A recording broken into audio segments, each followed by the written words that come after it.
नमस्कार, आप देख रहे हैं IBC 24। मैं हूं आपके साथ विजय कुमार पंड्या। मध्य प्रदेश की बात में आप सभी का स्वागत। पंचायत चुनाव के मामले में मध्य प्रदेश सरकार और चुनाव आयोग को देश की सबसे बड़ी अदालत सुप्रीम कोर्ट से झटका लगा है।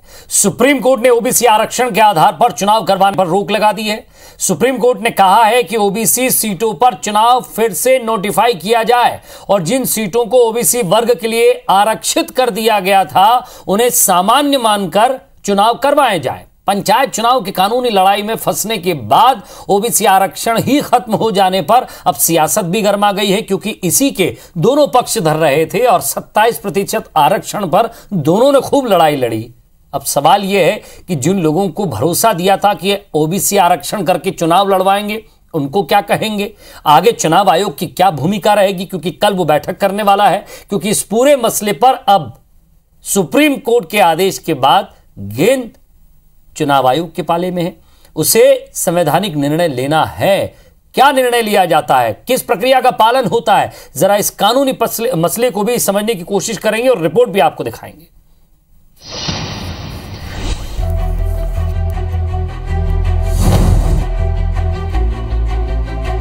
मध्य प्रदेश में पंचायत चुनाव पर संकट के बादल चुनाव की अधिसूचना जारी होने के बाद से ही मंडराने लगे थे। चुनाव में रोटेशन आरक्षण का पालन न करने और 7 साल पुराने परिसीमन पर चुनाव करवाने को कई बार हाईकोर्ट और सुप्रीम कोर्ट में चुनौती दी गई, लेकिन जब एमपी हाईकोर्ट ने याचिकाओं पर त्वरित सुनवाई से इनकार कर दिया तो सुप्रीम कोर्ट ने शुक्रवार को फिर याचिकाओं पर सुनवाई की।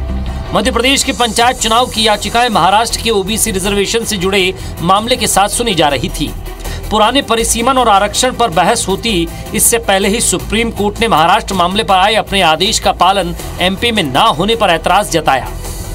सुप्रीम कोर्ट ने पूछा कि महाराष्ट्र के विकास किशन लाल गवली मामले में ओबीसी आरक्षण पर आए उसके फैसले का मध्य प्रदेश में पालन क्यों नहीं किया गया। इसी के साथ कोर्ट ने पंचायत चुनाव में ओबीसी आरक्षण देने पर रोक लगा दी। सुप्रीम कोर्ट ने कहा कि ओबीसी सीटों पर चुनाव फिर से नोटिफाई किया जाए। ओबीसी वर्ग के लिए आरक्षित सीटों को सामान्य मानकर चुनाव करवाए जाएं। ओबीसी वर्ग की आबादी के सही आंकड़ों के बिना उन्हें कोटा दिया गया है, जो गलत है। ओबीसी आरक्षण के मामले पर सरकार आग से न खेले। मध्य प्रदेश में चुनाव संवैधानिक दायरे में ही करवाए जाएं। कानून का पालन नहीं होगा तो भविष्य में चुनाव रद्द भी किए जा सकते हैं। राजनीतिक मजबूरियों के आधार पर फैसले मत कीजिए। क्या हर राज्य का अलग पैटर्न होगा? सिर्फ एक संविधान है और आपको उसका पालन करना होगा। चुनाव आयोग का गैर जिम्मेदाराना व्यवहार है। हम नहीं चाहते कि मध्य प्रदेश में कोई प्रयोग हो। इधर मध्य प्रदेश राज्य निर्वाचन आयोग का कहना है कि वो सुप्रीम कोर्ट के आदेश का अध्ययन कर रहे हैं, लेकिन शीर्ष अदालत की इन अहम टिप्पणियों पर राजनीति भी गर्मा गई है। कांग्रेस की याचिकाकर्ता सैयद जाफर जहां इसे अपनी जीत मान रहे हैं, तो बीजेपी के प्रदेश अध्यक्ष वी डी शर्मा ने कहा कि कांग्रेस चुनाव से भाग रही है। सुप्रीम कोर्ट की ये टिप्पणी इस बात का प्रतीक है, ये जीत बाबा साहब भीमराव अंबेडकर जी के संविधान की जीत है। ये जीत मध्य प्रदेश के उन लाखों उम्मीदवारों की जीत है जो 2 साल से अपनी उम्मीदवारी की उम्मीद लगा के बैठे थे। जो लोग चुनाव से डर करके भागते हैं क्योंकि जनमत नहीं होता, जनमत का समर्थन नहीं है, अप्रासंगिक हो गए हैं, तो वो केवल एक ही काम कर रहे हैं, या तो लोकायुक्त के पास जा रहे हैं या कहीं और जा रहे हैं। मानी न्यायालय के अंदर जाने में कोई दिक्कत नहीं है, लेकिन आप चुनाव में भाग रहे हैं, चुनाव से भाग रहे हैं। सियासी आरोप प्रत्यारोप से अलग सुप्रीम कोर्ट के आदेश के बड़े गहरे मायने हैं। सुप्रीम कोर्ट के आदेश के मुताबिक अब चुनाव आयोग को ओबीसी आरक्षित सीटों को अनारक्षित सीटों में बदलना होगा और पंचायत चुनाव की अधिसूचना फिर से जारी करनी होगी। ऐसे में अब तय समय सीमा में पंचायत चुनाव करवाना बड़ी चुनौती होगी। लेकिन पंचायत चुनाव में ओबीसी आरक्षण न मिलने पर राजनीतिक दल जनता को क्या जवाब देते हैं, ये देखना दिलचस्प होगा। विजेंद्र पांडे, IBC 24, जबलपुर।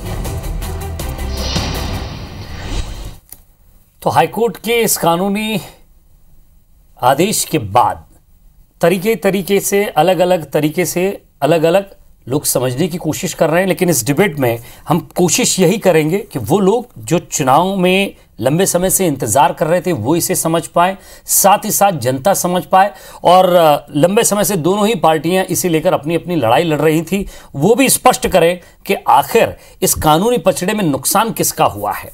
सबसे पहले सैयद जाफर साहब, आपका स्वागत करता हूं। आशीष अग्रवाल साहब बीजेपी प्रवक्ता हैं, वो भी हमारे साथ जुड़ रहे हैं, आपका भी स्वागत है। और विजेंद्र पांडे हमारे साथ जुड़ रहे हैं, इस मसले को बहुत करीब से वो भी देख रहे हैं। मैं विजय, किसी भी कानूनी राय पर कोई राजनीतिक राय लूं उससे पहले आपसे समझना चाहूंगा बहुत कम शब्दों में, स्पष्ट शब्दों में, कि जरा ये बताएं कि दोनों ही पार्टियां अलग अलग तरीके की लड़ाई लड़ रही थी, अलग अलग तरीके की बात कर रही थी, लेकिन क्या वाकई ये फैसला दोनों के हक में आया है, या ये कहें कि ये तो एक नई शुरुआत हो गई है सुप्रीम कोर्ट के फैसले के बाद, और अब टेंशन जो है वो चुनाव आयोग का बढ़ गया है?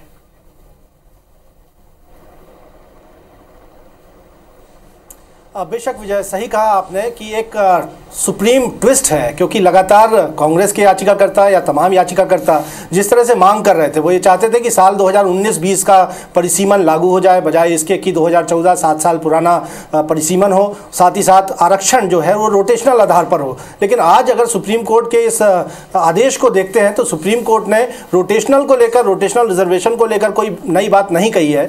खासतौर पर सुप्रीम कोर्ट ने बार बार ये जरूर कहा कि संवैधानिक प्रावधानों का पालन सुनिश्चित करना होगा, और अगर ये प्रावधान सुनिश्चित नहीं होते देखता है सुप्रीम कोर्ट तो आगे जाकर वो चुनावों को रद्द भी कर सकता है। लेकिन जिस तरह की रिलीफ याचिकाकर्ता या कांग्रेस चाहते थे वो रिलीफ तो नहीं मिलती नजर आती। मुख्य तौर पर अपना जो जजमेंट जारी किया है सुप्रीम कोर्ट ने, उसमें साफ किया है कि बाकी रोटेशनल रिजर्वेशन जो है, जिस प्रक्रिया पर चल रहा है, वो रिजर्वेशन पे पंचायत चुनाव होता रहेगा, लेकिन ओबीसी रिजर्वेशन उसको एक तरह से इस पूरे पंचायत चुनाव में निरस्त कर दिया है सुप्रीम कोर्ट ने। और यही कहा है, जो कि महाराष्ट्र मामले में सुप्रीम कोर्ट ने यह पाया था कि कोई राजनीतिक पिछड़ेपन का कोई क्वांटिफाइबल डेटा सरकारों के पास मौजूद नहीं है, बावजूद इसके राजनीतिक तौर पर ओबीसी वर्ग को आरक्षण दिया जा रहा है। और सुप्रीम कोर्ट ने महाराष्ट्र के मामले में यह बात कही थी कि तमाम राज्यों में यह आदेश लागू होगा, जिस तरह से सुप्रीम कोर्ट ने महाराष्ट्र में यह कह दिया था कि ओबीसी वर्ग के लिए जो सीट आरक्षित है वहां उन्हें सामान्य मानकर चुनाव करवाया जाए।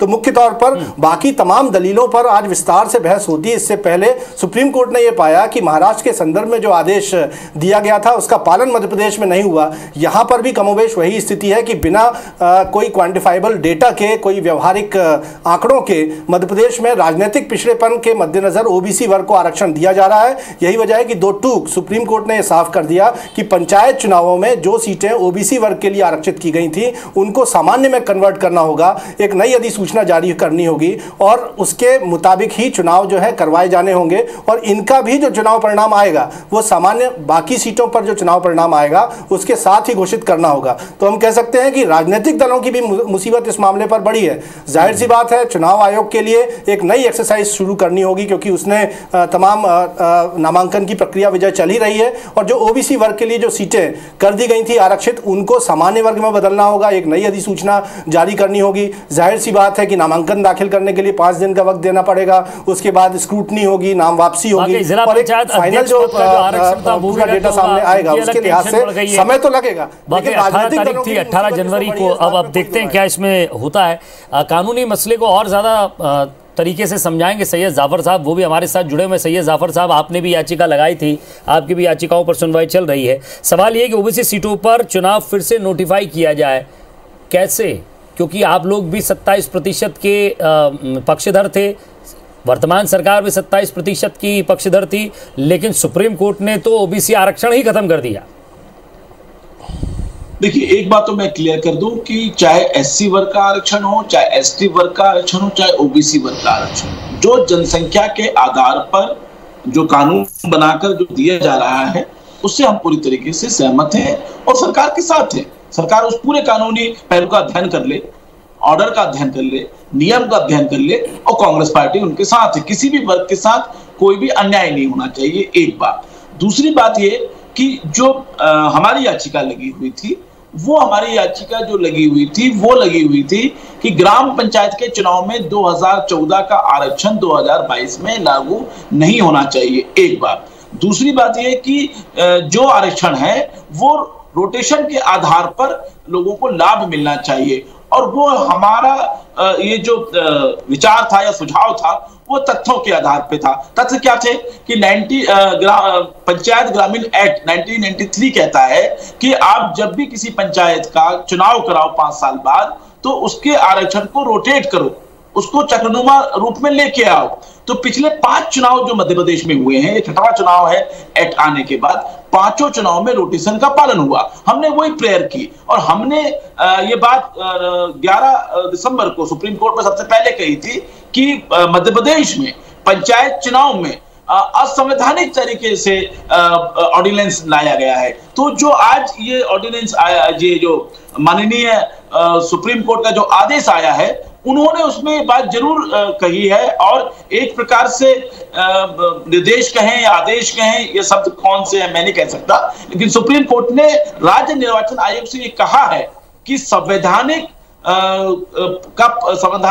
अनुच्छेदों का पालन करें। और खास तौर पे जिस अनुच्छेद के बारे में हमारी पिटीशन सैयद जाफर और जया ठाकुर के माध्यम से सुप्रीम कोर्ट में कही गई थी कि अनुच्छेद चैप्टर 9 अनुच्छेद 243D का उल्लेख आज सुप्रीम कोर्ट ने किया। उन्होंने कहा कि आप इसका पालन करें और जो भी चुनाव में प्रक्रिया है वो इसके अंदर रखें। तो ये हमारे लिए एक प्रकार से राहत है।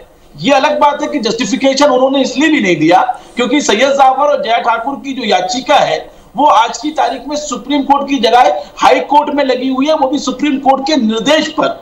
और वो याचिका पर हमें 21 तारीख का समय मिला है और 21 तारीख को जब हम अपनी बात रखेंगे तो निश्चित ही 21 तारीख को वो परिणाम आपको देखने को मिलेंगे कि मध्य प्रदेश के पंचायत चुनाव में या नगर निगम नगर पालिका के चुनाव में जो रोस्टर है, साहब किस हिसाब से आपने ये जो है रिजर्वेशन दिया था, किस हिसाब से आपने पूरी इस रिजर्वेशन की प्रक्रिया चुनाव आयोग को भेजी थी, क्या था आधार आपका? आपको कंफर्म था सरकार को कि वो जो भी देगा उसे एक्सेप्ट कर लिया जाएगा, उसी पर चुनाव हो जाएगा और कांग्रेस इस मसले को लेकर कहीं नहीं जाएगी? और आप कह रहे थे चुनाव से भाग रहे हैं, इन्होंने चुनाव को रद्द कराने की पूरी कोशिश कर ली है।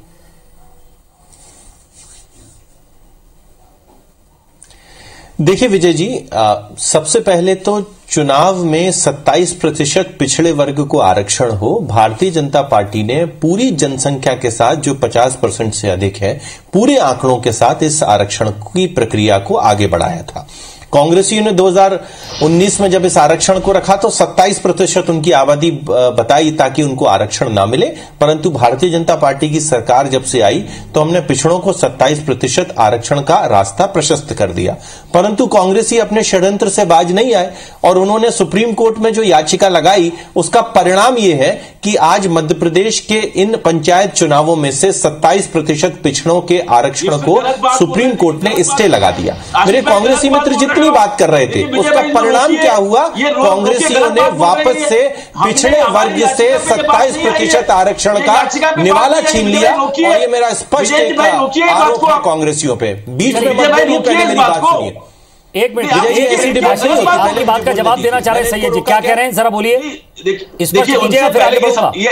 हाँ, उनसे यह समझा लीजिए कि हमारी याचिका आज नहीं थी, एक बात। दूसरी बात, याचिका में कोई प्रार्थना नहीं की गई थी कि ओबीसी आरक्षण के बारे में। उस याचिका में भी ओबीसी आरक्षण का कहीं जिक्र नहीं है। ये ओबीसी आरक्षण के बारे में सुप्रीम कोर्ट ने मध्य प्रदेश सरकार के 15 तारीख के आदेश में कहा है और उसको आज उल्लेख किया है। इसलिए बार-बार आप तो किसी और ही मसले को लेकर गए थे ना सर सुप्रीम कोर्ट। विजेंद्र मैं आपके पास आऊंगा आशीष। अगर विजेंद्र, कांग्रेस किसी और मसले को लेकर गई थी, लेकिन सर अगर रोटेशन की आप बात कर रहे हैं, जिसको आप शिवराज सरकार की बात करें जिसने रद्द किया, 13 महीने की आपकी सरकार थी, 14 महीने की आप चाहते तो आप भी ओबीसी आरक्षण देने की जो प्रक्रिया अपना रहे थे इन निकाय चुनाव के साथ साथ ही जो नॉन सिंबॉलिक चुनाव है, आपने क्या आरक्षण प्रक्रिया को लिए ओबीसी कितने हैं, एससी कितने हैं, क्या इसकी प्रक्रिया को समझा था? क्या आपने गणना करवाई थी?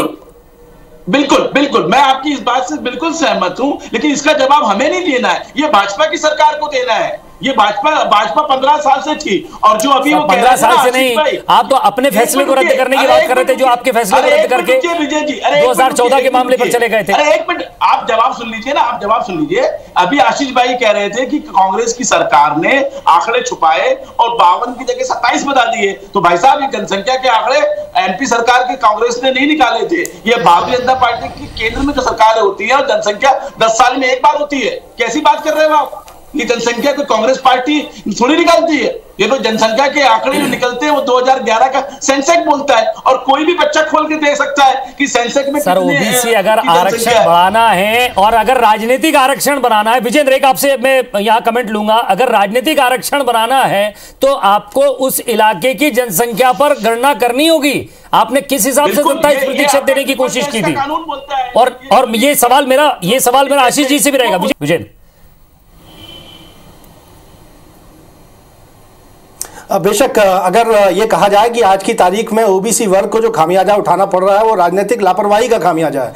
वजह यह है कि जिस तरह से जाफर भाई अभी कह रहे थे कि सुप्रीम कोर्ट ने जिक्र किया आर्टिकल 243D का, तो इसमें राजनीतिक पिछड़ेपन के आधार पर आरक्षण का प्रावधान जरूर है, लेकिन मध्य प्रदेश में आज तक कोई स्वतंत्र आयोग गठित ही नहीं किया गया जिसके जरिए राजनीतिक पिछड़ेपन का आकलन किया जाता, कोई क्वांटिफाइबल डेटा तैयार किया जाता, व्यवहारिक आंकड़े तैयार किए जाते। अगर ये आंकड़े एग्जिस्ट करते तो आज सुप्रीम कोर्ट में मध्य प्रदेश सरकार के भी अधिवक्ता मौजूद थे, वहां पेश किए जा सकते थे, लेकिन सुप्रीम कोर्ट ने पाया कि यहां पर भी राजनीतिक पिछड़ेपन का, यानी ओबीसी वर्ग को राजनीतिक पिछड़ेपन के आधार पर आरक्षण देने का कोई आधार नहीं है, कोई पैमाना नहीं है, जो कि महाराष्ट्र में नहीं था। यही वजह है कि महाराष्ट्र का जो आदेश था सीधे सीधे उसने सुप्रीम कोर्ट ने मध्य प्रदेश में भी लागू करने का आदेश अपने विस्तृत आदेश में जिक्र किया है, और यही वजह है कि आज ओबीसी वर्ग पंचायत चुनावों में आरक्षण से वंचित होना पड़ा है। तो जवाब तो कांग्रेस और बीजेपी दोनों ही पार्टियों को देना होगा कि आज तक राजनीतिक पिछड़ेपन के आकलन के लिए मध्य प्रदेश में किसी आयोग का गठन क्यों नहीं किया गया।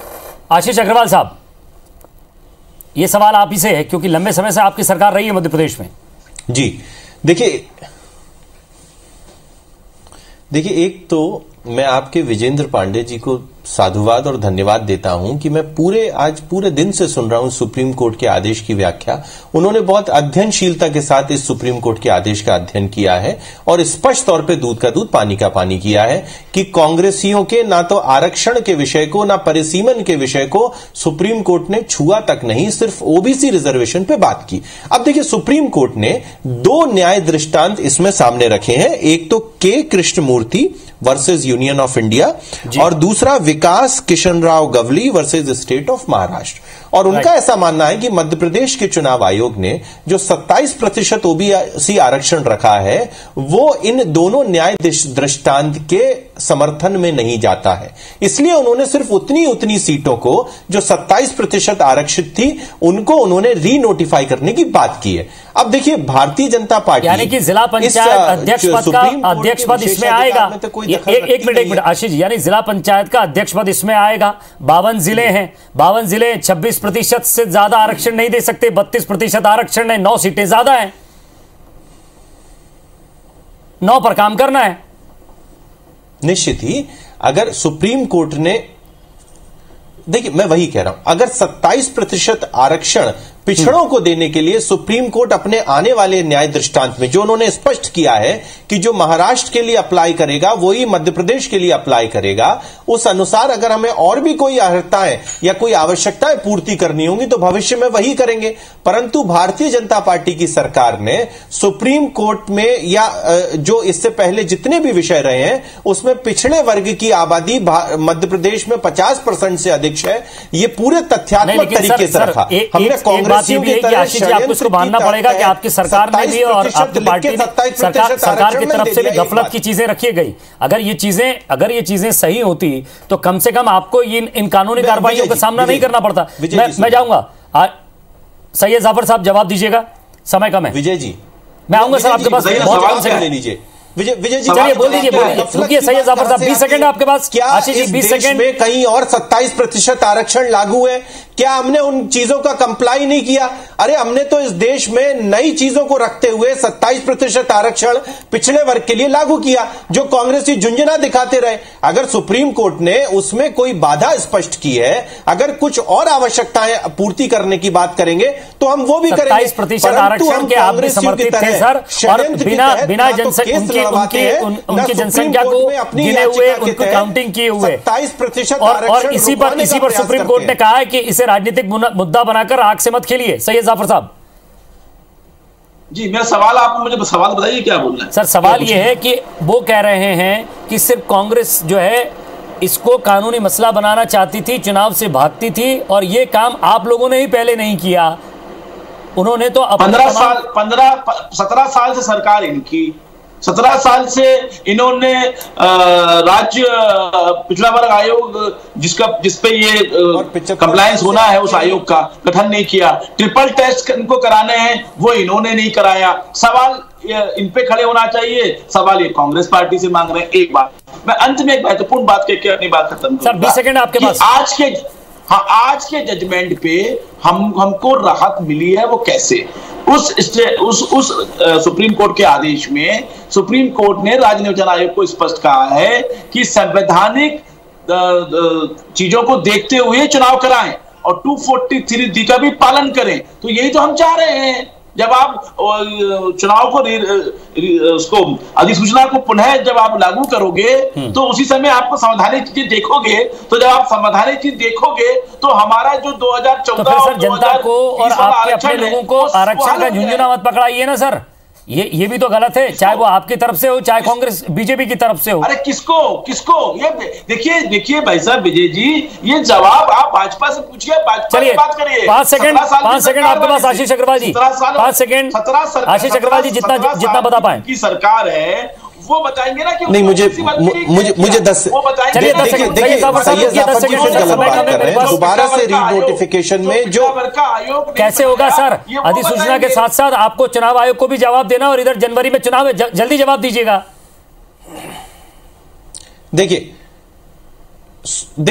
सुप्रीम कोर्ट के दोबारा से इस जो आदेश है उसकी गलत व्याख्या कर रहे हैं। सुप्रीम कोर्ट ने कहीं नहीं कहा है कि जब आप दोबारा से नोटिफाई करेंगे तो जो ऑलरेडी नोटिफाइड सीट्स है उनका कुछ प्रभाव होगा। वो तो कह रहे हैं उसका सिर्फ रिजल्ट आप एक साथ। चलिए सर समय की बाध्यता है, लेकिन जितना सर बात हो पाया उससे यही चीज समझ में आ रही है कि क्या वाकई दोनों पार्टियां चाहती थी कि चुनाव हो, और अगर बीजेपी चुनाव चाहती थी तो इन कानूनी मसलों को लेकर अगर कांग्रेस लड़ाई लड़ रही है तो सुप्रीम कोर्ट के भी आदेशों का पालन दोनों पार्टियों को करना पड़ेगा।